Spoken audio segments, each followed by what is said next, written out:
Police ఏం చేస్తున్నారు అక్కడ?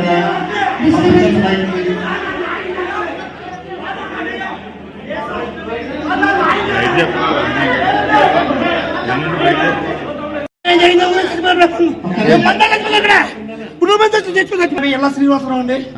నేను తిమ్మాపూర్ గ్రామంలో 20 ఏళ్ళ నుంచి నివసిస్తున్నాను. నా సొంత ఇల్లు ఉందండి, ఇంటి పన్ను ఉందండి, ఓటర్ ఉందండి. నా ఆధార్ కార్డు అనకాపల్లి జిల్లాలో ఎసరాయర్ మండలం పెదపల్లి గ్రామంలో ఉందండి. నా ఆధార్ కార్డు అండి. నేను ఇక్కడ వేసుకున్నాను సార్ షాప్కి. నేను అప్పు చేసి 106 కోట్లకి తెచ్చుకొని నేను అప్లికేషన్ కట్టానండి 2 లక్షలు. నాది ఎలా అన్ఎలిజిబిలిటీ అంటారు సార్. నన్ను డిస్క్వాలిఫై చేశారండి. నేను ఏం చేయాలి సార్? ఉరేసి తెచ్చిపోవాలండి, లేదా మందాలు తెచ్చిపోవాలండి. పురుగుల మందాలు తెచ్చిపోవాలండి. ఇవ్వాలని డిస్క్వాలిఫై చేస్తే నేను పురుగుల మందాలు తెచ్చిపోతానండి. ఇదంటే నా పరిస్థితి. నేను ఏం చేయాలి సార్? నా బతికేది సార్. నేను 6 కోట్లు తీసుకున్నాను రోజుకి. నెల రోజులు సార్, రోజు 200 సార్ 1 లక్షకి. నేను రోజు 400 కడుతున్నాను సార్. 2 లక్షలు ఎవరిస్తే సార్ బతికేది సార్. నేను తెల్లపిల్లలు సార్. నేను